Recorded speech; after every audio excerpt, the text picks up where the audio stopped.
আবু সুফিয়ান সে মক্কায় চিঠি লিখল, তোমাদের সম্পদগুলো যদি বাঁচাতে চাও, ব্যবসার কোটি কোটি টাকা যদি তোমরা মুসলমানদের থেকে রক্ষা করতে চাও, মুসলমানরা আমাদেরকে আঘাত করার জন্য বদরের প্রান্তরের দিকে আসতেছে, সুতরাং তোমরা তাড়াতাড়ি তোমাদের লোক দল বল অস্ত্র শস্ত্র সব কিছু নিয়ে বদরের দিকে আসো। এরকম একটা মিথ্যা কথা তারা ছড়িয়ে দিয়েছিল। অথচ নবীজি কিন্তু তাদেরকে আক্রমণ করার জন্য যায় নাই। আল্লাহ রসুল গিয়েছিলেন মদিনাকে পাহারা দেওয়ার জন্য, কাফেররা যেন মদিনায় আক্রমণ করতে না পারে, এ কারণে নবীজি গিয়েছিলেন। আবু সুফিয়ান যখন চিঠি লিখল, তখন মক্কার কাফেররা দীর্ঘদিন পর্যন্ত মানসিকভাবে কষ্টে আছে। নবীজিকে এখন কষ্ট তারা দিতে পারতেছে না।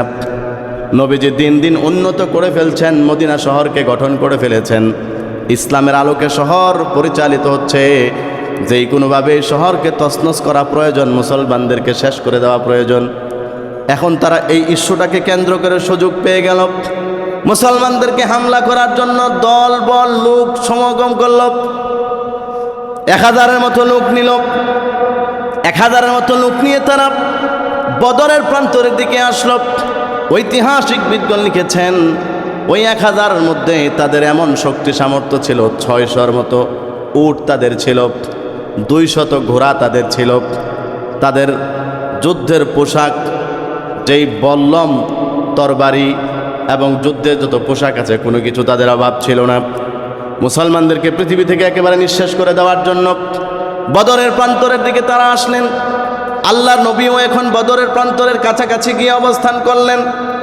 মুসলমানদের মাত্র 313 জন, কাফেরদের হলো 1000, মতান্তরে 1000-এর উপরে। এবং যুদ্ধের পরিস্থিতি, ওই জায়গাটার বর্ণনা ঐতিহাসিক বিদ্বান লিখেছেন, কাফেররা যেই জায়গাটায় দাঁড়িয়েছিল, এখান থেকে দাঁড়িয়ে মুসলমানদের সাথে যুদ্ধ করতে সূর্য তাদের পিছনের দিকে, পিঠের দিকে সূর্য লাগে। কিন্তু মুসলমানরা যুদ্ধ করতে গেলে সূর্যের আলো তাদের চোখের মধ্যে পড়ে। অর্থাৎ যুদ্ধের পরিবেশ পরিস্থিতি সম্পূর্ণ মুসলমানদের বিরুদ্ধে। মুসলমানরা যে জায়গার মধ্যে দাঁড়িয়েছেন, জায়গাটা বালু জায়গা, ওই জায়গার মধ্যে পাগুলো ডেবে যায়, দাঁড়িয়ে থাকা যায় না। কাফেররা যে জায়গায় দাঁড়িয়েছেন, টনটনে লাল মাটি, ওই জায়গায় দাঁড়ায় যুদ্ধ করতে অনেক মজা, যুদ্ধ করতে অনেক আরাম। আবার অন্যদিকে তাদের শক্তি সামর্থ্য কোনো কিছুরই অভাব নাই।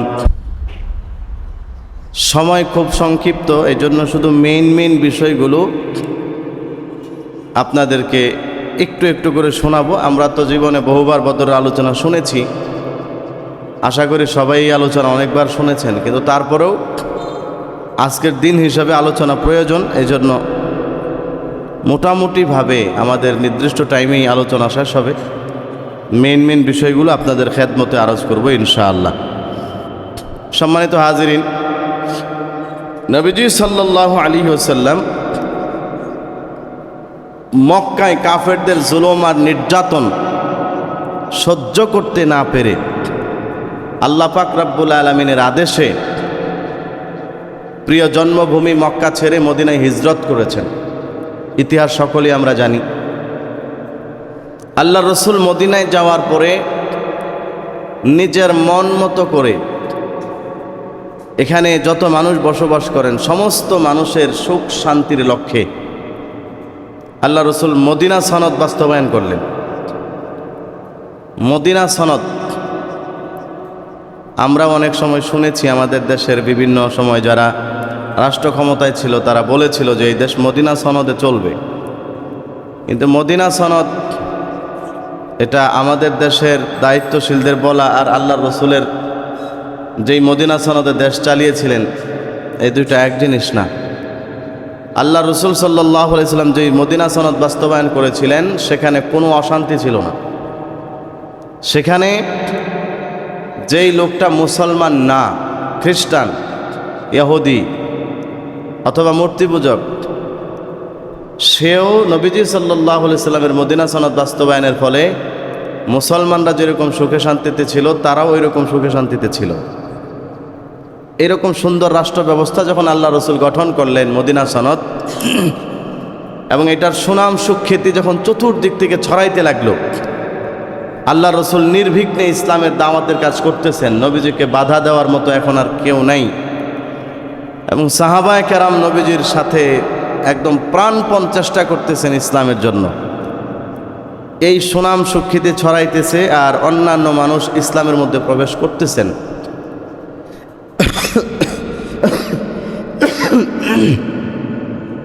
এই দৃশ্যগুলো দেখে মক্কায় যারা কাফেরদের লিডার ছিল এদের হিংসা শুরু হয়ে গেছে। এই পাপিষ্টরা নবীজিকে কষ্ট দিতে দিতে মক্কা ছেড়ে মদিনায় যেতে বাধ্য করেছে। এখন নবীজি মদিনাতে গিয়ে একটু সুখে শান্তিতে আছেন, এটা তাদের সহ্য হইতেছে না।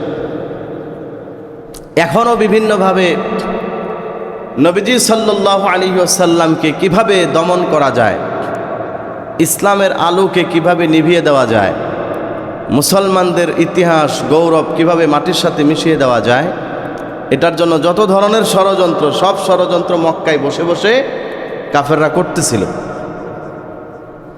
এই সংবাদ নবীজির কাছে আসার পরে আল্লাহ রসুল সাল্লাল্লাহু আলাইহি ওয়াসাল্লাম আল্লাহর পক্ষ থেকে ওয়াহী নাজিল হলো যে যুদ্ধের জন্য প্রস্তুতি গ্রহণ করেন। কারণ এই মুহূর্তে ইসলামকে টিকিয়ে রাখতে হলে ইসলামের শক্তি মানুষের সামনে প্রকাশ করা দরকার। সারা জীবন তো এই পর্যন্ত কাফেরদের দ্বারা জুলুম নির্যাতনের শিকার হয়েছেন, সারা জীবন মার খেয়েছেন। এখন একটু উল্টাইতে হবে, এখন তাদের বিরুদ্ধে অস্ত্র ধারণ করতে হবে, যুদ্ধ করতে হবে। শুধু মায়ের এতদিন খাইছেন, শুধু খাইলেই হবে না, এখন মায়ের দিতে হবে। এই বিষয় সম্বলিত আয়াত নবীজির উপরে যখন আল্লাহ তাআলা নাজিল করলেন, নবীজি সাল্লাল্লাহু আলাইহি সাল্লাম মানসিকভাবে যুদ্ধের জন্য প্রস্তুতি শুরু করছেন। হাদিসের মধ্যে আছে আল্লাহ রসুল সাল্লাল্লাহু আলাইহি ওয়াসাল্লাম সাহাবীদেরকে নিয়ে মসজিদের মধ্যে বসেছেন। কারণ সাহাবায়ে কেরাম তো আগে কখনো যুদ্ধ করে নাই। তাছাড়া নবীজি মাত্র ১.৫ বছর বা ২ বছর হয়েছে মদিনায় আসছেন। আনসারি সাহাবীরা নবীজিকে একদম জীবন দিয়ে মহব্বত করে, জান প্রাণ দিয়ে মহব্বত করেন, সব ধরনের সহযোগিতা করতেছেন। কিন্তু যুদ্ধে যাবে কিনা, অথবা যুদ্ধে গেলেও যুদ্ধের এরকম একটা মারমুখী পরিবেশ যেখানে নিজের জীবন চলে যাওয়ার সম্ভাবনা আছে, সেই জায়গায় তারা টিকে থাকতে পারবে কিনা, এটা নিয়ে নবীজি খুব একটা কনফিউশনের মধ্যে ছিলেন, মানসিকভাবে দুশ্চিন্তার মধ্যে ছিলেন। মসজিদে নববীতে সাহাবীদেরকে নিয়ে আল্লাহ রসুল বসলেন, সাহাবীদেরকে বললেন যে এরকম একটা যুদ্ধের পরিবেশ কায়েম হয়েছে, মুসলমানদের গৌরব টিকিয়ে রাখার জন্য যুদ্ধ করতে হবে। যুদ্ধের ময়দানে কে কে যেতে প্রস্তুত আছেন? মুহাজির সাহাবীগণ যুদ্ধের জন্য প্রস্তুতি গ্রহণ করলেন, হাত উঠাইছেন। আনসার সাহাবীগণও হাত উঠাইছেন। কিন্তু আল্লাহ রসুল মনের মধ্যে পরিপূর্ণ যে একটা আত্মতৃপ্তি, সেটা পাচ্ছিলেন না। এই জন্য নবীজি বললেন যে যুদ্ধ করতে হবে, তোমরা রাজি আছো কিনা, তোমাদের মতামত কি, এটা একজন দাঁড়ায়া বলো। আবু বকর সিদ্দিক রাদিয়াল্লাহু তাআলা আনহু মুহাজির সাহাবী। মুহাজির সাহাবী মানে যারা মক্কা থেকে হিজরত করে মদিনায় গেছেন, আর আনসার সাহাবী মানে হলো যারা মদিনার বাসিন্দা, যারা মুসলমানদেরকে সহযোগিতা করেছেন, বরণ করে নিয়েছেন। আবু বকর সিদ্দিক রাদিয়াল্লাহু তাআলা আনহু বললেন, ইয়া রাসূলুল্লাহ, আমরা আপনার সাথে যুদ্ধ করতে প্রস্তুত আছি, আপনি আমাদেরকে যেখানে যেতে বলবেন, যেই জায়গায় যেতে বলবেন, যেই পরিস্থিতিতে মোকাবেলা করতে বলবেন, আমাদের জীবন থাকা পর্যন্ত আমরা এক চুল পরিমাণ পিছপা হব না, আপনার সাথে যুদ্ধ পরিচালনা করতে আমরা রাজি আছি ইনশাআল্লাহ। সুবহানাল্লাহ, সবাই জোরে বলেন সুবহানাল্লাহ। আবু বকর সিদ্দিক রাদিয়াল্লাহু তাআলা দাঁড়ায় বললেন। নবীজি আবারও বললেন, তোমাদের মধ্য থেকে যুদ্ধের ব্যাপারে মতামত জানতে চাই, আরেকজন দাঁড়ায় কিছু একটা বলো। আরেকজন সাহাবী দাঁড়াইছেন, উনি দাঁড়ায় বক্তব্য দিলেন, ইয়া রাসূলুল্লাহ, আমরা আপনার জন্য জীবন দিতে প্রস্তুত, ইসলামের জন্য জীবন দিতে প্রস্তুত, আপনি যুদ্ধ পরিচালনা করেন। নবীজি খুশি হলেন। নবীজি বললেন, আরও একজন কেউ দাঁড়ায় কিছু একটা বলো। এরকমভাবে মুহাজির সাহাবীদের মধ্য থেকে আরেকজন দাঁড়াইছেন।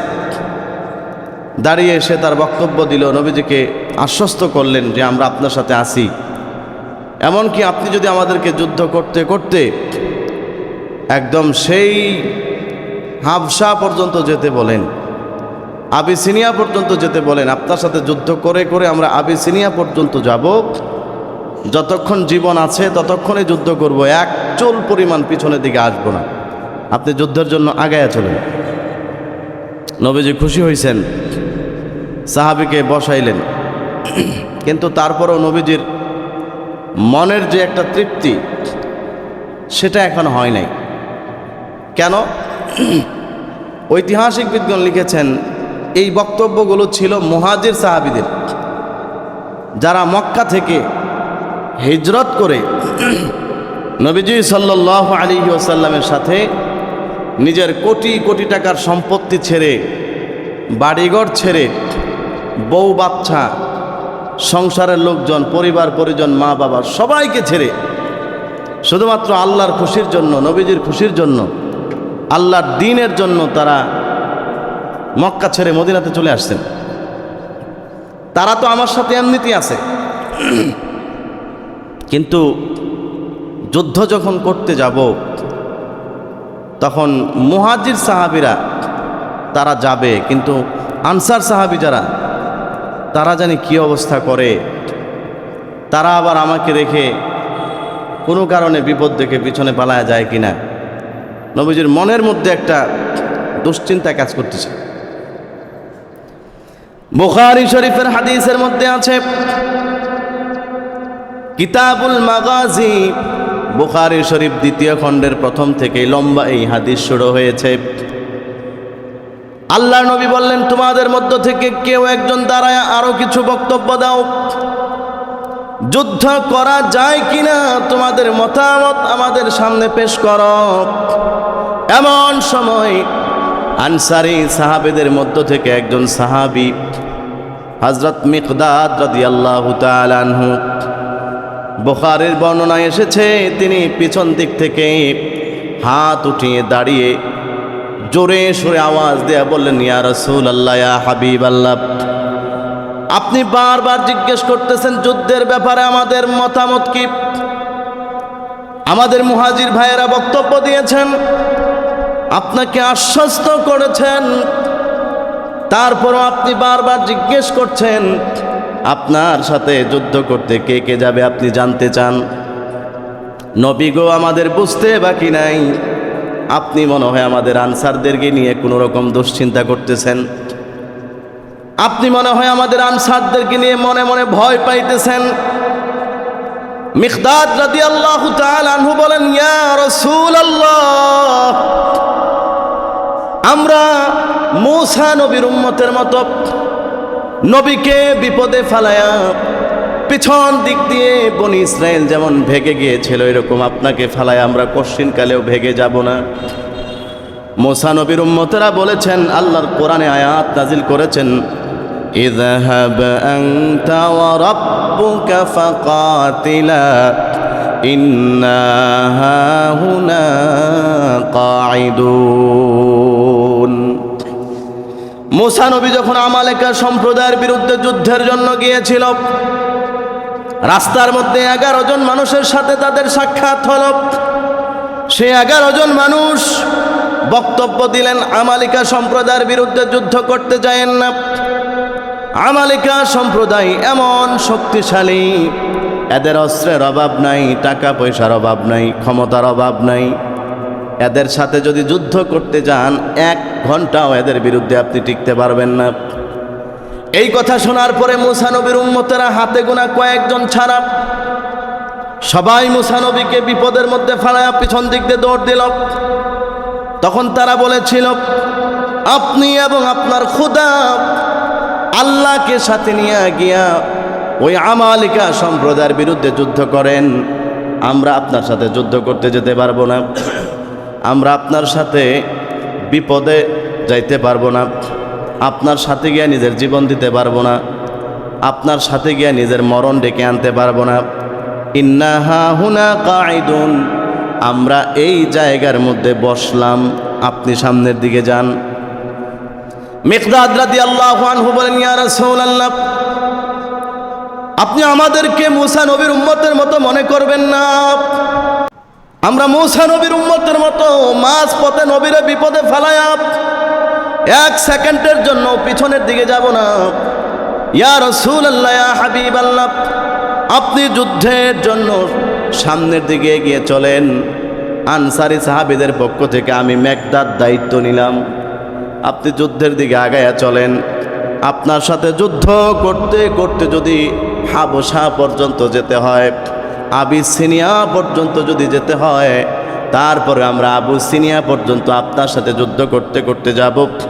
এরপরেও আপনি নবীরে বিপদে ফালায়া আমরা কখনো পিছনের দিকে যাব না। বুখারীর বর্ণনা এসেছে কিতাবুল মাগাজিতে, আনসারী সাহাবী দ্বিতীয়বার আবার বক্তব্য দিলেন, ইয়া রাসূলুল্লাহ, আপনি কাফেরদের বিরুদ্ধে যুদ্ধ পরিচালনা করেন, আমাদের লোক সংখ্যা কম হতে পারে, কিন্তু আমরা আপনাকে, আনসারী সাহাবীরা আপনাকে জীবনের চাইতেও বেশি মহব্বত করি। ইয়া রাসূলুল্লাহ, ইয়া হাবিবাল্লাহ, আপনি কোনো রকম ভয় পাবেন না, 1 সেকেন্ডের জন্য মনোবল দুর্বল করেন না। আমরা আপনার ডানে থেকে আপনার পাশে থেকে যুদ্ধ করব, আপনার বামে থেকে আপনার পাশে থেকে আমরা যুদ্ধ করব, আপনার সামনে থেকে আনসারী সাহাবীরা আপনার সাথে যুদ্ধ করব, আপনার পিছনে থেকে আপনার সাথে আমরা যুদ্ধ করব, চতুর্দিক থেকে আপনাকে আমরা বেষ্টন করে করে আপনার সাথে যুদ্ধ করব, যতক্ষণ পর্যন্ত আমাদের আনসারী সাহাবীদের শরীরের মধ্যে 1 ফোঁটা রক্তকণা বাকি থাকবে, ততক্ষণ পর্যন্ত আমাদেরকে বাদ দিয়া শত্রুর একটা আঘাত তো দূরের কথা, একটা ফুলের টুকাও আমার দয়ার নবীর গায়ের মধ্যে লাগতে আমরা কখনো দিব না। আপনি যুদ্ধের জন্য আগে চলেন, আপনি আমাদেরকে নিয়ে মনে হয় ভয় পাচ্ছেন। আমরা ঘোষণা দিলাম আপনাকে বিপদে ফেলায়া মূসা নবীর উম্মতের মতো আমরা পিছন দিকে দৌড় দিব না, আপনি চলেন। নবীজি সাল্লাল্লাহু আলাইহি ওয়াসাল্লাম তখন জোরে জোরে মুস্কি হাসতে শুরু করে দিয়েছেন, সুবহানাল্লাহ। তার মানে আল্লাহ রাসূল এতক্ষণ পর্যন্ত আনসারীদের পক্ষ থেকে এরকম একটা বক্তব্যের অপেক্ষায় ছিলেন।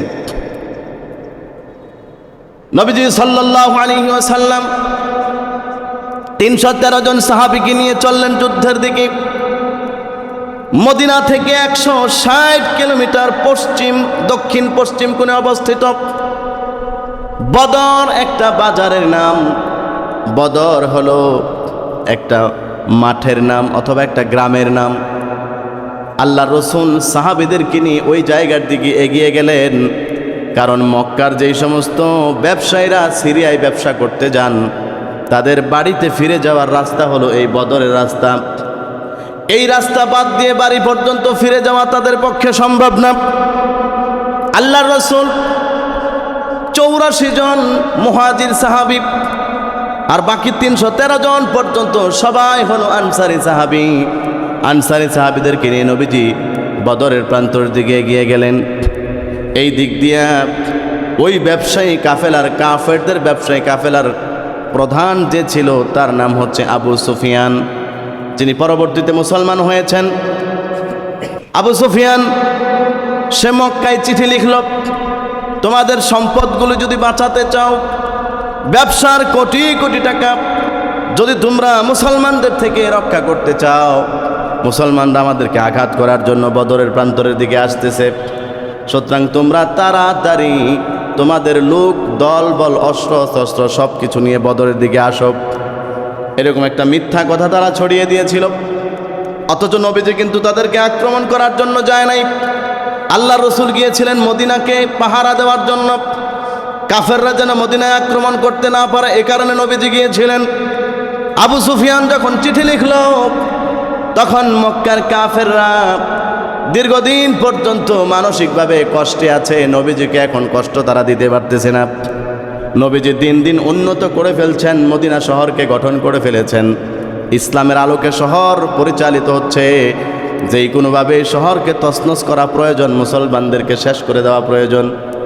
এখন তারা এই ইস্যুটাকে কেন্দ্র করে সুযোগ পেয়ে গেল, মুসলমানদেরকে হামলা করার জন্য দল বল লোক সমাগম করল। 1000-এর মতো লোক নিল। 1000-এর মতো লোক নিয়ে তারা বদরের প্রান্তরের দিকে আসলো।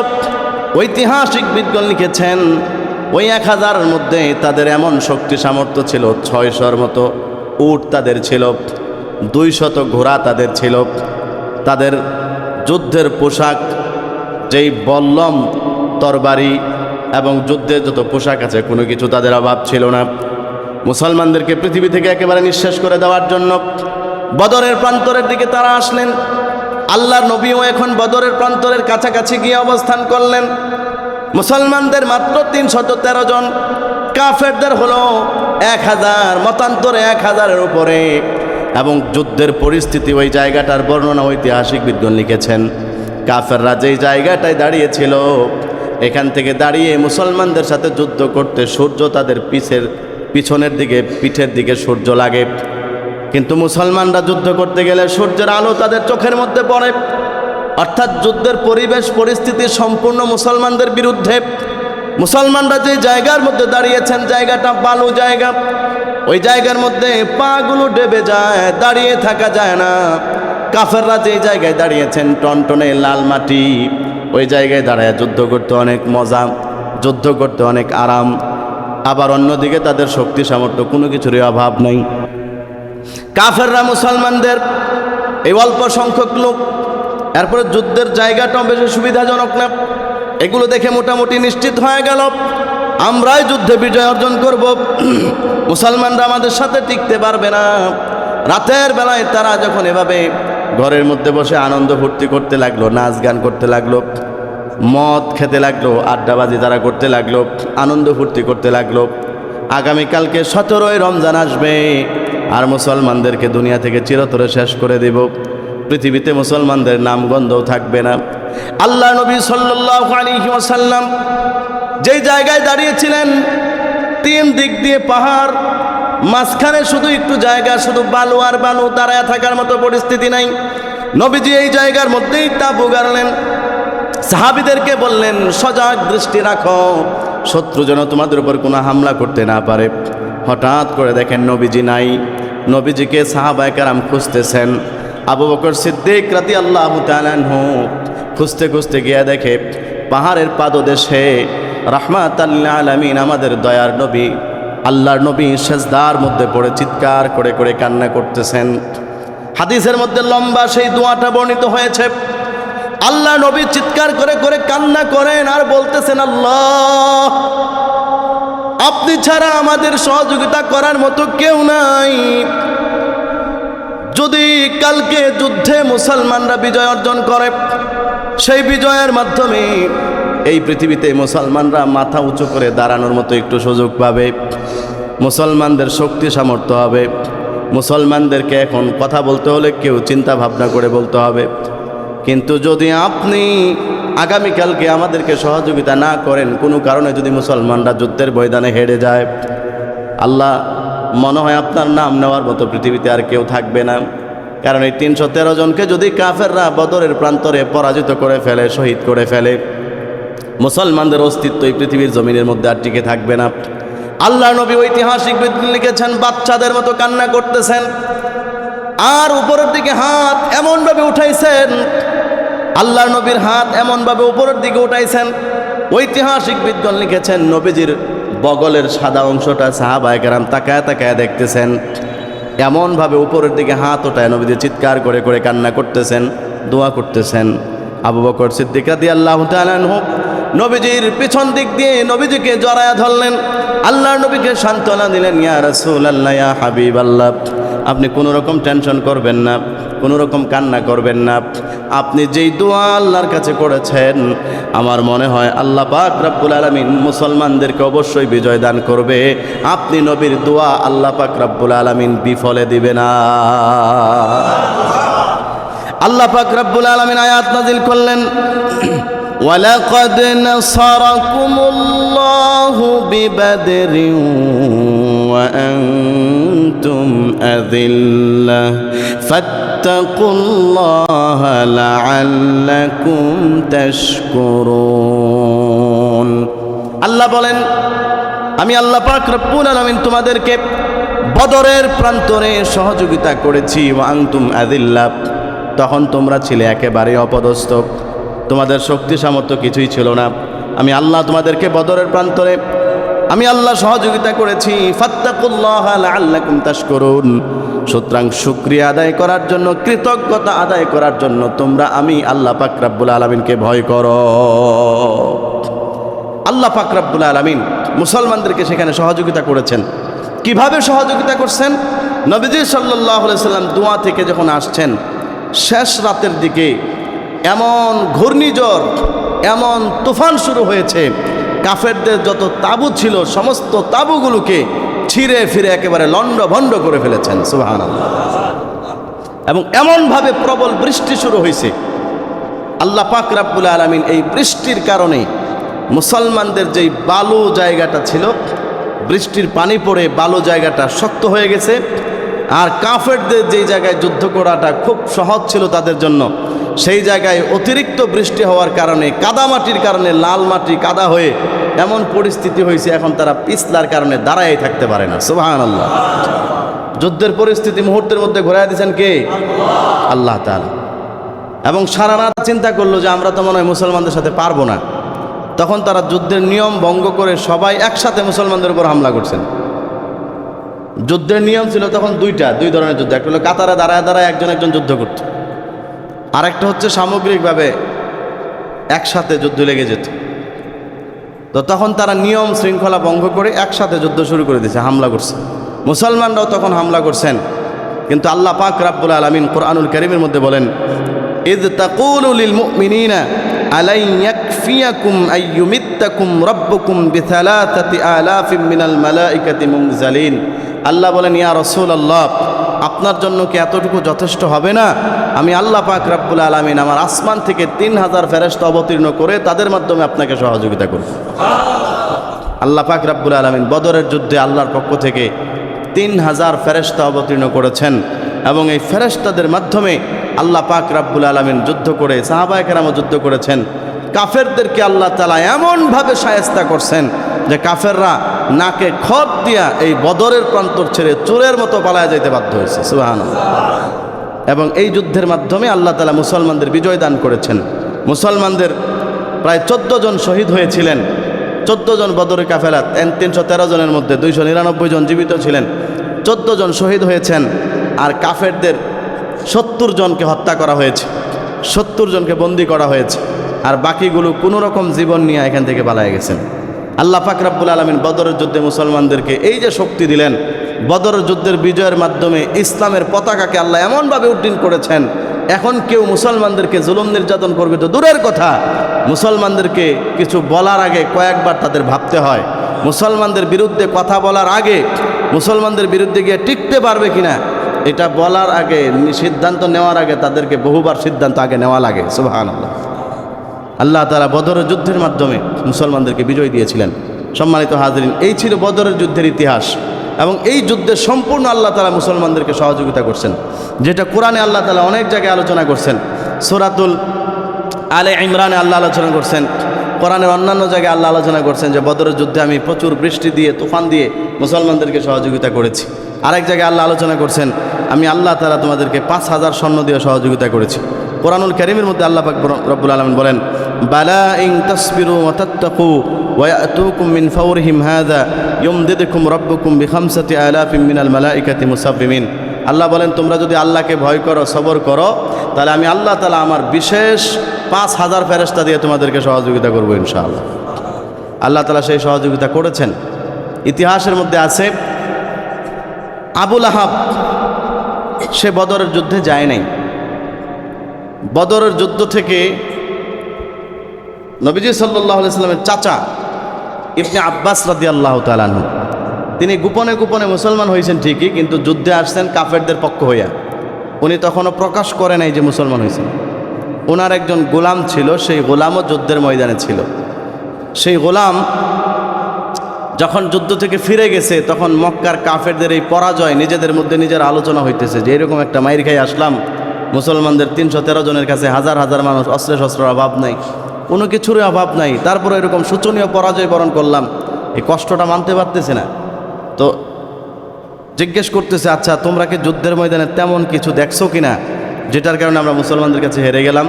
তখন তারা বর্ণনা করতেছেন যে হ্যাঁ, আমরা দেখছি যুদ্ধের ময়দানে হঠাৎ করে দেখি একজনের কল্লা শরীর থেকে আলাদা হয়ে গেছে, কিন্তু আশেপাশে কোনো মানুষ নাই। এগুলো কে করে? তখন সেই আব্বাস রাদিয়াল্লাহু তাআলা যিনি খাদেম ছিলেন, সে কাফের ছিল, কিন্তু ছোট মানুষ তো, সে বলতেছে এগুলো কে করে? এগুলোকে আমাদের বুঝতে বাকি আছে। এগুলো আল্লাহর পক্ষ থেকে ফেরেশতা পাঠায় আল্লাহ তাআলা সহযোগিতা করছেন। সুবহানাল্লাহ। তখন আবুল আহাব এই ছেলেটাকে মারতে শুরু করেছিল যে তোর এত বড় সাহস, তুই ফেরেশতার নাম নেস আমাদের সামনে। আল্লাহ মুসলমানদেরকে সহযোগিতা করছে। এটার কারণে সেই ছেলেটার বুকের উপরে উঠে মারধর করতে শুরু করে দিয়েছিল। ইতিহাসের মধ্যে এই কথা আছে, তাফসীরের মধ্যে আছে। সাহাবায়ে কেরাম বর্ণনা করেছেন, যুদ্ধের পরে নবীজি আলোচনা করতেছেন যে আল্লাহ তাআলা আমাদেরকে এই বিজয় দিলেন, তোমরা কি আশ্চর্য কিছু দেখছো? আল্লাহ কোরআনে বলছেন আমাদেরকে ফেরেশতা পাঠায় সহযোগিতা করছেন। ফেরেশতারা বলেন, সাহাবীরা বলেন, ইয়া রাসূলুল্লাহ, আমরা দেখেছি আমরা একজন শত্রুকে মারার জন্য যাচ্ছি, হঠাৎ করে দেখি বিশাল লম্বা এক তরবারি, বিশাল লম্বা এক তলোয়ার, এটা দিয়ে কূপ দিয়ে কল্লা ফালাইয়া দিছে আমি কাছে যাওয়ার আগেই। এটা কে করলেন? নবীজি মুস্কি হেসে বলতেছেন, আল্লাহ তাআলা যে ফেরেশতা পাঠিয়েছেন, সেই ফেরেশতাই কূপ দিয়ে তার কল্লা শরীর থেকে আলাদা করে ফেলেছে। সুবহানাল্লাহ। এভাবে আল্লাহ তাআলা মুসলমানদেরকে সহযোগিতা করেছেন। এই ছিল মুসলমানদের উত্থানের ইতিহাস। বদর যুদ্ধের মাধ্যমে আল্লাহ তাআলা মুসলমানদের শক্তি দিয়েছেন, মুসলমানদের জয় জয়কার সারা পৃথিবী জুড়ে আল্লাহ তাআলা ছড়িয়ে দিয়েছেন। বদরের যুদ্ধে যারা অংশগ্রহণ করেছিলেন তাদের ব্যাপারে আল্লাহ তাআলা আয়াত নাজিল করেছেন। যদিও এই আয়াত এখন বাকি নাই, ওই আয়াত মানসুখ হয়ে গেছে, কিন্তু হুকুম বাকি আছে। আল্লাহ তাআলা আয়াত নাজিল করে দিয়েছেন, ই'মালু মা শি'তুম। আল্লাহ তাআলা বদরের যুদ্ধে যে সমস্ত সাহাবীরা অংশগ্রহণ করেছেন, যেহেতু ইসলামের প্রথম যুদ্ধ এবং তাদের মাধ্যমে ইসলামের এই বিজয় এসেছে, ইসলামের এই সুনাম সুখ্যাতি অর্জন হয়েছে, এজন্য আল্লাহ তাআলা সাধারণভাবে এই ঘোষণা দিয়ে দিয়েছেন, তোমাদের যা মনে চায় তোমরা তা করো। আল্লাহ পাক রব্বুল আলামিন তোমাদের সবাইকে চিরতরে ক্ষমা করে দিয়েছেন।